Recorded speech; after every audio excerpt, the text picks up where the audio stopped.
Please note that this podcast contains information regarding sensitive events, including domestic violence, assault, and abuse, as well as other triggering events such as murder. This podcast is intended for mature audiences. When Alice jumped down the rabbit hole, she immediately regretted her decision. A rabbit hole is a metaphor for something that transports someone into a troubling, surreal state or situation. Welcome to Afterglow, the unveiling of the Idaho Cult. This podcast will take you down the deepest of rabbit holes as it unfolds. The story is so compelling, so bizarre, and so heinous, it's impossible to look the other way. Chad Daybell and Lori Vallow were dedicated in the most horrible way to an ideology that should only be fiction. Instead, their ideology put them behind bars. Join us as we explore the lives, lies, and diabolical crimes of Lori Vallow and Chad Daybell. I'm your host, Kathy Brooks. Please follow and subscribe wherever you get your podcasts. Hello and welcome back. I'm Kathy.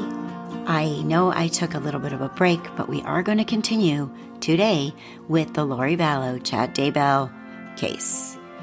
This is Season 2, Episode 9, The Ugly Truths Revealed. If you are new to this podcast and want to deep dive into the heart-wrenching story regarding the murder of two children, JJ Vallow and Tylee Ryan, stop right now and go listen to the previous episodes where I placed everything in a deep dive down the rabbit hole timeline of everything that has happened.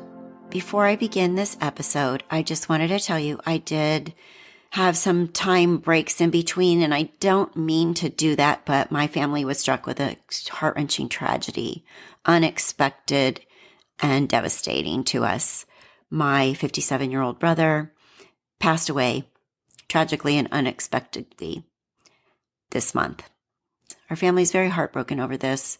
He leaves two young men sons, and we haven't even had the funeral yet, so that is coming up this month. So if I'm not consistent, please accept my apology and stick around because I have not given up the podcast. It's just that real life sometimes tends to show up. Thank you so much for everyone that's donated and for everyone that has supported me with the likes and the stars and the reviews. Thank you. Very much appreciated. And also very much needed to keep this podcast going. Back to the episode. We start this episode the end of November 2019. Police are trying to figure out where the children are. Lori and Chad packed up and took off, ran to Hawaii after the welfare check. Alex and Zulema run off to Las Vegas to get married on November 29th, 2019. They get married at the Chapel of Love. The Chapel of Love in Las Vegas, Nevada. Alex, interestingly enough, takes Zulema Pastinas' last name. Here is an interview with the owner of the Chapel of Love explaining what went down that night when they got married. 2 weeks before his death, he and Zulema Pastinas came here, a Chapel of Love in Las Vegas. The owner, Sebastian Salas, remembers arranging the ceremony, but he says his minister remembers the mood of the wedding. For my minister to be able to remember that, and it's been 2.5 months, and for him to be able to clearly tell me what stuck out to me the most was the lack of emotional response. Salas says the wedding lasted no more than 8 minutes. The only witness, the chapel's security guard, because the couple came alone. They were very cold. It was business. They just wanted to get in, get out. The marriage certificate also shows something untraditional. Alex took his new wife's last name. Yeah, that's never happened. I've never heard that, and this is a first. A private ceremony that took place 2 days after Rexburg police searched the home of Alex's sister. But Lori Vallow and her new husband, Chad Daybell, had already skipped town after authorities wanted to know the whereabouts of her kids, JJ and Tylee. Live in the newsroom, Justin Lum, Fox 10 News. So that was one of those great updates by Justin Lum, Fox 10 Phoenix. Also, on November 29th, that same day, Lori's friend Melanie Gibb, she gets an email from Lori with pictures of the wedding. And Melanie Gibb says she didn't even know they got married. On November 30th, 2019, the very next day, Melanie Boudreau becomes Melanie Palowski.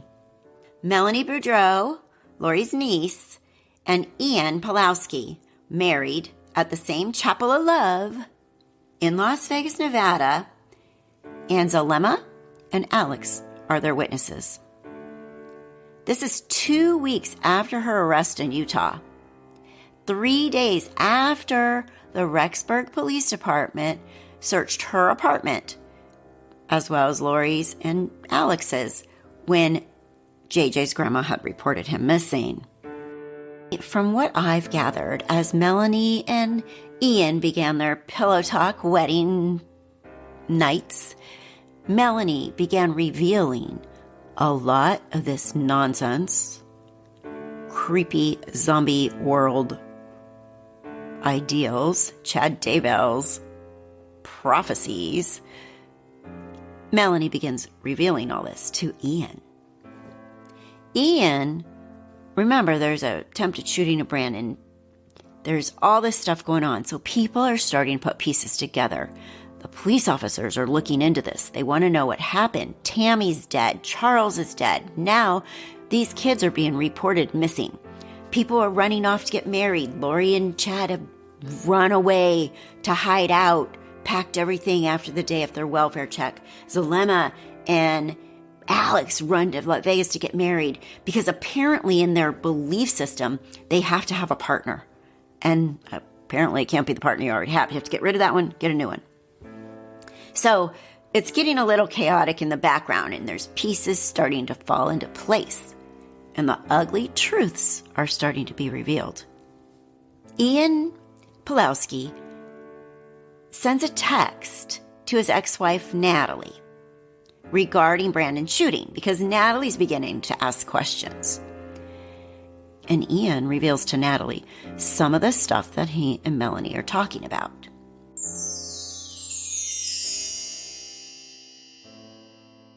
Don't respond. I need you to encourage Brandon to keep info he gets on the down low until I can get this sorted out. I want to help, but it'll be tough if Every starts figuring out what I'm learning. She didn't know beforehand what was going to happen. He's talking about Melanie, his new wife. They made the attempt, failed, and told her about it after the fact.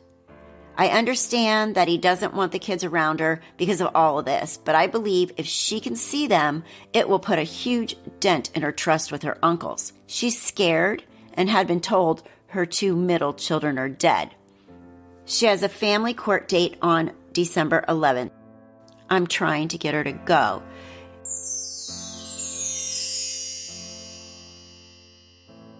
In my opinion, what he's referring to with the middle children are dead is that they also have become zombies.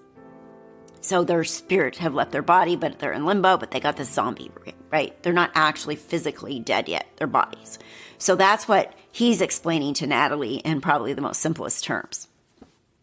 On December 1st, 2019, Lori Vallow and Chad Daybell leave Los Angeles, California, and fly to Kauai, Hawaii. They fly on American Airlines. Thank you for waiting, ladies and gentlemen. We've invited first class. Now we're inviting executive platinum, emerald, sapphire, and ruby. So on December 4th, Natalie Palowski, after she had gotten that message from Ian, her wheels are turning a little bit here. Ian's ex-wife shares some information with a associate of Brandon Boudreau. And because she's trying to find Brandon because she wants to talk to him. But this is what she had to say in this email. Hi, so I shared the information that you gave me and relayed it. And basically on their wedding night, she laid out the whole cult thing, but didn't say it was a cult. And he was just so confused, meaning Ian's so confused. Anyway, she told him that in March, a demon possessed my body, Natalie's body, and spirit came to her in a vision or dream and told her this. She was interrogated by the police for 5 hours yesterday and told my ex that 2 of the police officers were possessed with the spirit of 2 of the original 12 disciples of Cain. She told him that my kids' spirits were full of light, but that can change basically at any moment. She has isolated him pretty badly, like she has driven him to work every day this week for one reason or another. Won't let him talk to his family, makes him listen to weird podcasts where he feels this pit in his stomach. But she tells him that there are light and dark weapons, and the bad feelings are the dark weapons. She said that in a past life, she was the niece of Jesus. Look, my ex is not the best person in the world, but I am legitimately scared for my own life and my kid's life and my ex's. I heard something about a missing person that she may be involved in. I don't know the details on that one. I have literally no idea what to do. I think he is planning on going to the police for some help, and I'm thinking she might blame me and come after me. I mean, if she's convinced that I'm a demon and God tells her to kill me, I could end up another missing person case. He is terrified that he asked me to take the kids away on his weekend, which is next weekend, because he doesn't want them around her. He has never done that, never. He said that she didn't want me learning her last name because I would contact her ex-husband and he would tell me that she tried to kill him and she's in a cult. I've never seen anyone so terrified. He told me to look up the names Alex Cox and Chad Daybell. I am so sorry for dragging you into this, but I have no idea what to do.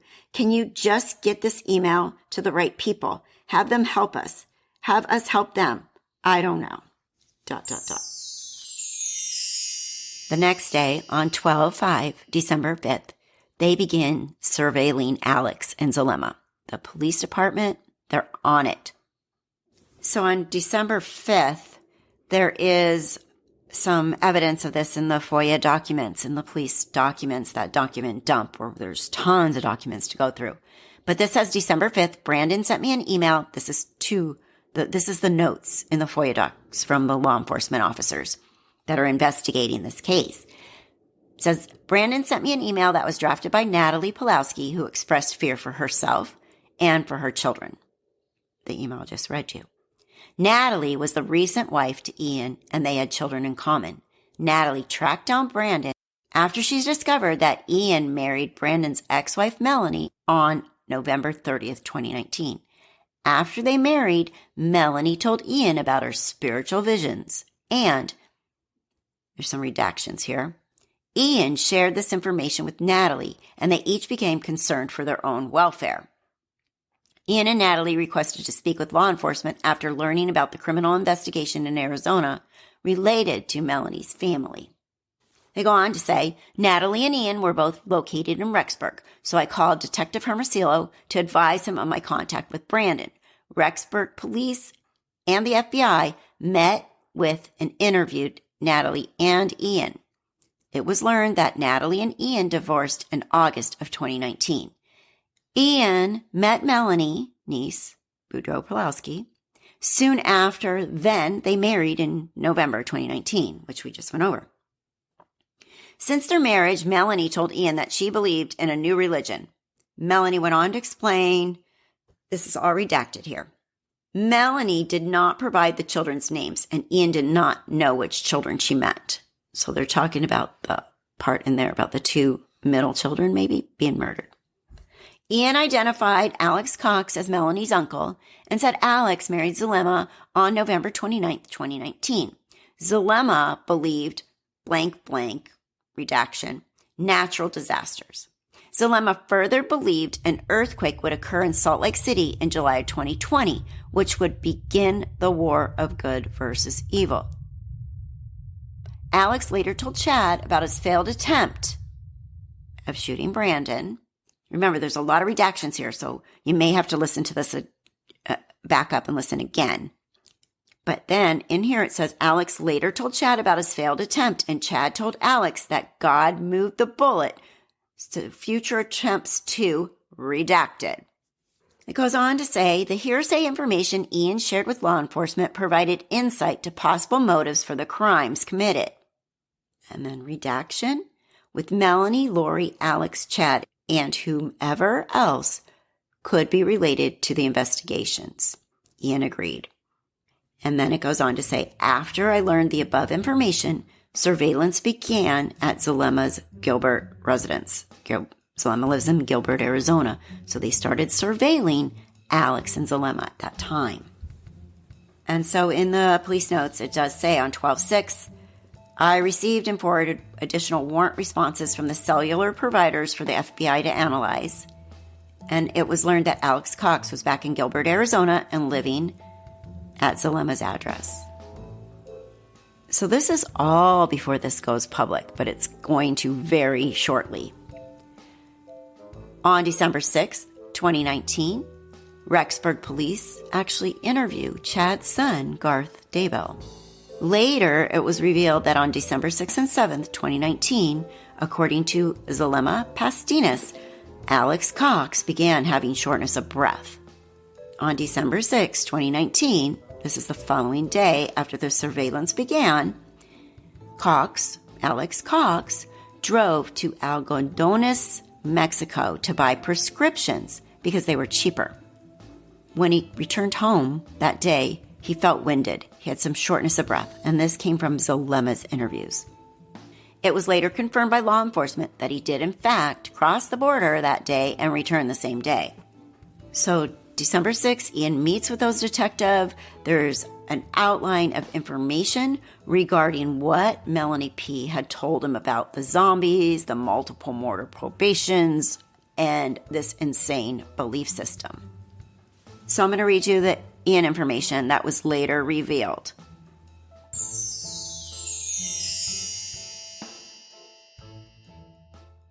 When Melanie began sharing all of these things with me, I tried to keep an open mind.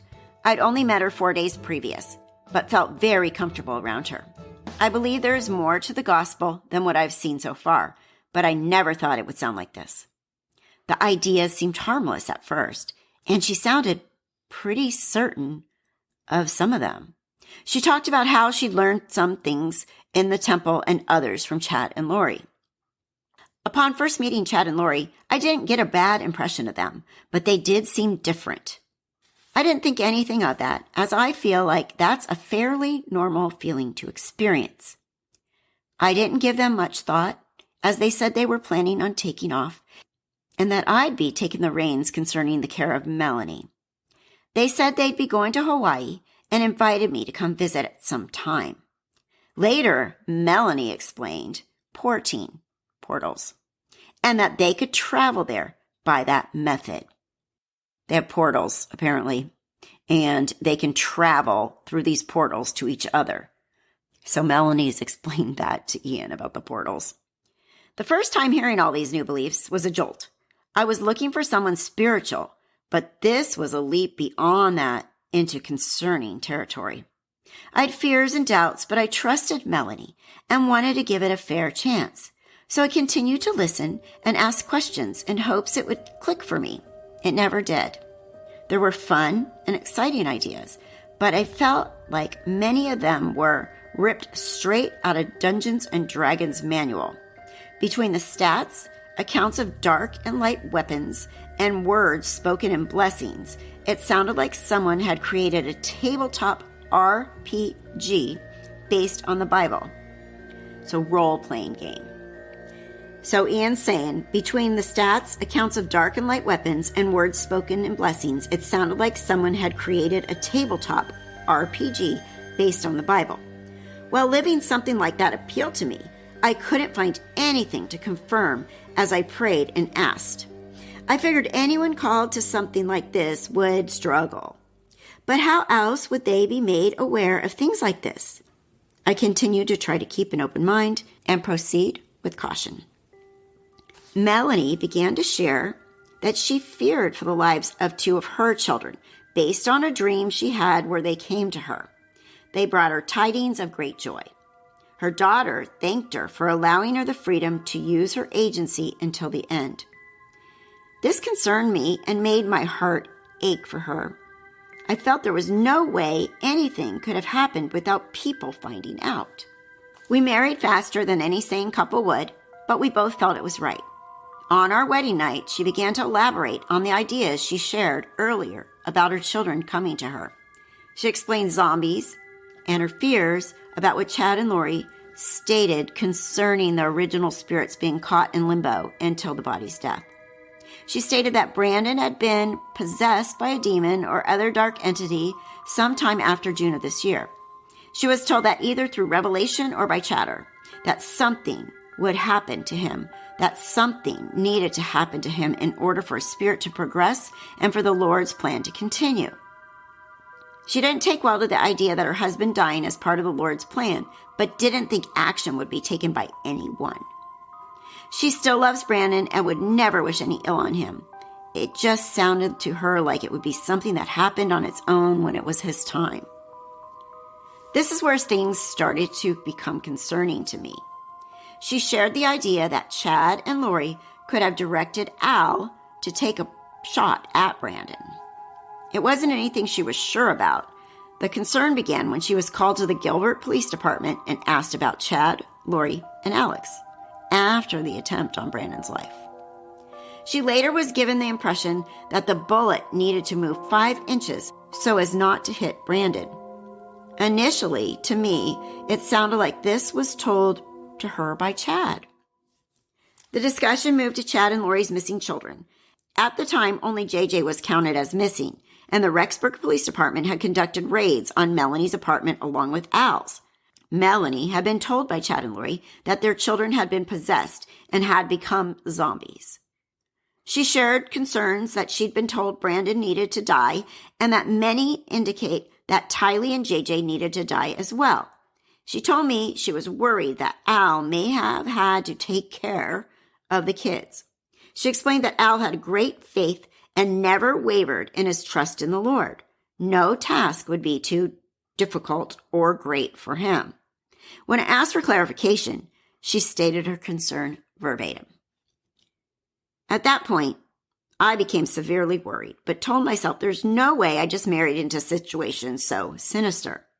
I spent the next 2 days trying to justify my actions and reassure myself that everything was fine, but I couldn't get to that point. My ex-wife, Natalie, had been asking for Melanie's name so she can check her out on social media and get an idea of who she is. Melanie had been adamant that I not share her full name with anyone for fear that Brandon may locate and harass her. I just couldn't justify that and eventually gave Natalie Melanie's full name. On Tuesday, December 2nd, I got a call from my mother. She had just gotten off the phone with Natalie. When we divorced, Natalie made a point to cut herself off from my entire family and hadn't spoken to any of them for at least 8 months. She had made as little contact with me as possible, but hadn't been unkind since the initial conflict of the divorce. My mother told me she just received a video call from Natalie. Natalie was terrified. She'd managed to reach Brandon through his business and heard his side of things. She'd been told Melanie was in a cult and that she had tried to have him killed.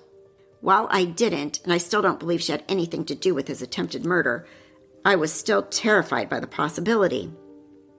The next morning, on the way to work, Natalie called and we were discussing how to handle this in order to keep our kids safe. She told me she'd be going in to meet with the police. I told her I'd go along and lay out everything I understand. I saw 2 possibilities. The first was that Melanie isn't who I thought she was, and I keep myself and my family out of a dangerous situation. The second was that Melanie had been taken advantage of, and I'm going to get her out of a messy situation and healed. When meeting with the police, I intended to share things as I understood. Detectives Hope and Hermosillo were present, along with an FBI agent named Ricky. I've since shared all of my concerns with Melanie and have gotten clarification on some of them. What I shared with the police were the ideas that Chad, Lori, and Alex may have planned shooting at Brandon, and that Tylee and JJ may be in serious danger. If Melanie's fears have any validity. If shooting at Brandon was indeed based on the idea that he was no longer actually Brandon and needed to die as a part of Lord's plan, then the kids' lives could be forfeit based on the idea that they're not really Tylee and JJ anymore.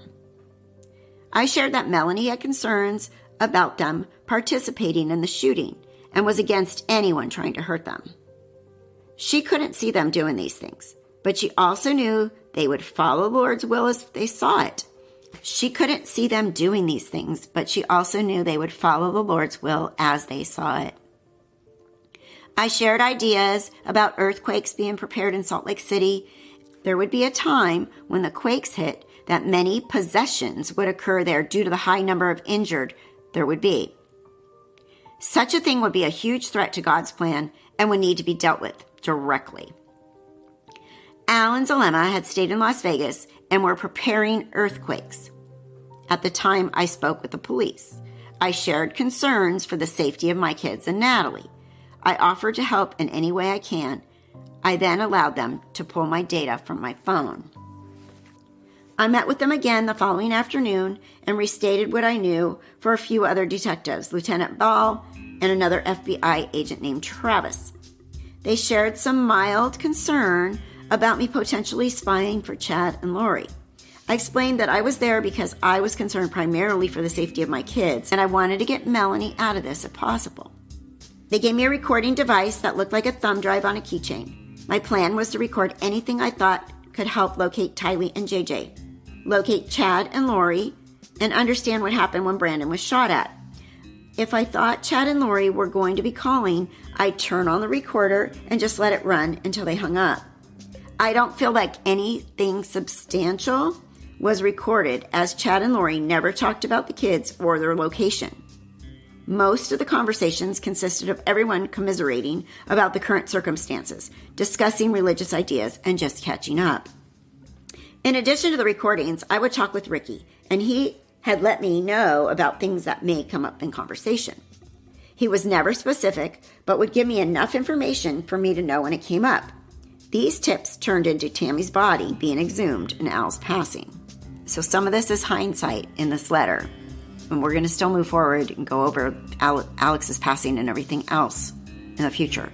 But this is going to tie some of that together so we understand.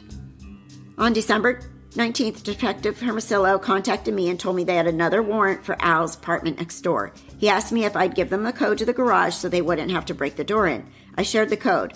I didn't see any reason not to. They went in with the forensics team and looked for any evidence of JJ having been there. Melanie saw them there and spent the afternoon at my apartment. That night, I went to the apartment and looked around to see what they had been doing or if they had taken anything. I also wanted to see the warrants to understand what they'd been looking for. After looking around, I went to see Melanie at my apartment. I finally broke down and told her that I had spoken with the police and told her that I don't believe any of this. I don't know how she would react, but I couldn't hang on to the stress anymore. Of course, she was hurt, feeling betrayed, and she reassured me that she loves me and that she understands why I did it. At that time, I didn't share that I'd been recording anything. I wasn't sure if we'd hear from Chad and Lori again. Over the following week, we had discussions on our situations, and I came to understand things a little better. She was legitimately afraid of the ideas I shared with the police and FBI, but they weren't anything she had proof of. As I've spoken with her and dug into the details, I've come to believe that she truly doesn't know anything about who shot at Brandon or where the kids have gone. She only has what-if scenarios that she shared. I'm worried that I jumped the gun and have sent the authorities on yet another wild goose chase, along with prompting them to light up the national media with pieces of what I shared. My intent was to protect my family and help solve the case of the kids' disappearance, not smear anyone in the public eye. I certainly didn't want to give Brandon any ammo to hurt Melanie any more than he already has. You see that? He turned. And remember, a few minutes ago, he actually sent a text to Natalie and said they told her, Melanie, in hindsight, that they had tried to shoot Brandon. Lots of lies, right? And Ian flipping is very strange to me. I still have my doubts. Primarily, why not turn to the police first instead of disappearing if you claim your life is in danger? Why leave your innocent niece here to clean up the mess and encourage her not to cooperate with the authorities? Why encourage her not to fight for her kids? Her ex-husband now has temporary sole custody as a result. Why not simply provide proof that the kids are okay and put an end to this insanity? Isn't it odd that the two detectives assigned to your case happen to be two of the Kane's Dark 50? Everyone trying to do their job and save these kids are either evil or deceived. Your kids are missing, and it doesn't come up once during a handful of lengthy conversations. There are so many more that I have I don't ever want to have anything to do with those two after this. Melanie has been put through the ringer because of the paranoia and now is in the hot seat because I went to the police and tried to help. I know she's done nothing wrong, and I want her free from this. I will no longer openly cooperate with the police or the FBI, but I will through a lawyer. My final straw was when I received a call on Friday from Ricky where he threatened charges of lying to a federal officer and or being an accessory in the disappearance of Tylee and JJ because Melanie couldn't clearly answer questions about the religious aspects of the investigation. After I shared my doubts with her, her world shattered. She couldn't answer those questions because she doesn't know what she believes about those things anymore. There's so much information dumped on her by Chad and Lori that she can't remember what she learned from them, from the podcast she listened to, or from her own 20-year veteran FBI agent throwing a hissy fit after one shaky interview tells me all I need to know about how they want to handle this. She didn't trust the authorities before because of how poorly the AF treated her when she went to pick up her kids with the court order in hand. That arrest in Utah is what he's talking about. She said she had a court order. Remember that police officer wasn't going to take any of that crap from Melanie at all.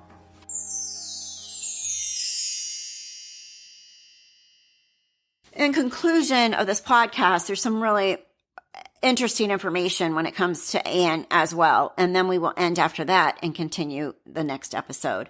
But he says in his outline, attached to all this, 1, multiple probations. Multiple probations, from what I'm understanding, are like reincarnation, except for in other belief systems with reincarnation, you come back as a dog, a horse, a butterfly, whatever. Apparently, in this belief system, if you're a woman, you always come back as a woman. If you're a man, you always come back as a man. Human. So multiple probations. A, minimum of 9 mortal lives to become exalted, but more to become gods. B, after 2 mortal lives, you can choose to sign a light contract or dark contract. Choosing light or dark is not permanent. C, you can choose not to be reborn if you're satisfied with your progress. D, the veil grows thinner each time you are reborn. E, multiple sealings are possible, but males can choose one true spouse or have many. So in the LDS belief system, from what I'm understanding, they can be sealed to each other for all eternity. Men can have more than one sealed spouse, but women can only have one sealed spouse. 2, translation. A, translated beings cannot die, cannot reproduce, do not need sleep or food, and do not feel the sorrow of the world. Injury is possible, but healing is accelerated, and it is never fatal. So Lori said she was being translated. Melanie Gibbet said they were being translated beings. Chad was saying, you're translated beings. So apparently they get younger, they can get hurt, but they heal really fast. They don't need food. They don't need sleep. So that's that belief that they think they're that special for sure. B, done in multiple phases, tests usually lasting 3 days. Upon completing the last phase, the Lord appears to the translated. 1, physical. 1 can be any physical ailment from sexual desire to disease to severe fatigue. 2, emotional. Any emotional or mental ailment, which includes spiritual. Also, a great test of faith, a time of darkness and doubt. And he has under here sexual. So this is all under the emotional category, right? And 1, possible new phase discovered as husband and wife become more united sexually, possibly increasing power or vibration. Apparently, they say in this, there are 50 dark translated humans. Detective Hope and Hermosillo have been identified as such. Now, in this great big world, this is me, Kathy, talking with my thoughts in my head. In this great big world, those 2 detectives that are dealing with this case are 2 of those 50 dark spirits. Like, see how ridiculous this is? And they seem to know everybody that's translated or chosen. So these dark people, spirits, these 50, They work under the direction of Satan, Lucifer, and Cain. Okay, Google, who is Cain in the Bible? On the website artsandculture.google.com, they say Cain is a biblical figure in the book of Genesis within Abrahamic religions. He is the elder brother of Abel and the firstborn son of Adam and Eve, the first couple within the Bible. People also ask me, what happened to Cain in the Bible? Want to hear the answer? Yes. According to Wikipedia.org, according to Genesis chapter 4 verses 1 to 16, Cain treacherously murdered his brother, Abel, lied about the murder to God, and as a result, was cursed and marked for life. With the earth left cursed to drink Abel's blood, Cain was no longer able to farm the land. Then it goes into stats. A is vibration. This is an indication of one's spiritual strength. And 2, above certain level, 1,000, garments are no longer necessary. So in the LDS faith, they have to wear these special garments underneath their clothes. So if you get to a certain vibration, you don't have to wear those garments anymore. My opinion, that was Chad's little wrinkle in this, so he could make sure Lori didn't have to wear the garments. That's just my thought on that one. And then 3, higher vibrations can help thin the veil a little. Then libido, 1 to 100, and 2, indication of sex drive. I don't know. C, trust level, indication of how much someone can be trusted. And D, light dark percentage, indication of how much light and darkness dwell in one's body. And then he starts to describe the zombie issue here. Number 4 for zombies. A, human bodies that have had their original spirits forced from them and have been possessed by either a demon, original third of the heavenly host who followed Lucifer, a disembodied spirit, which is once living human spirits who have chosen not to be reborn into another probation, or a worm/slug, a creature controlled by Lucifer that enters the body to control the host. B, spirits can be pushed from their bodies during traumatic events or deadly injury.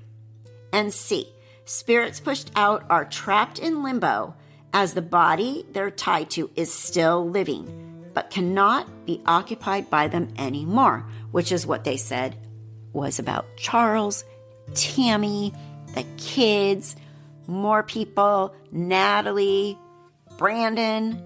That's their belief, that these people that they know were zombies and they had these evil spirits in them and their normal spirit was gone. So they had to kill the body in order to release the good spirit that used to live in the body into heaven, I guess.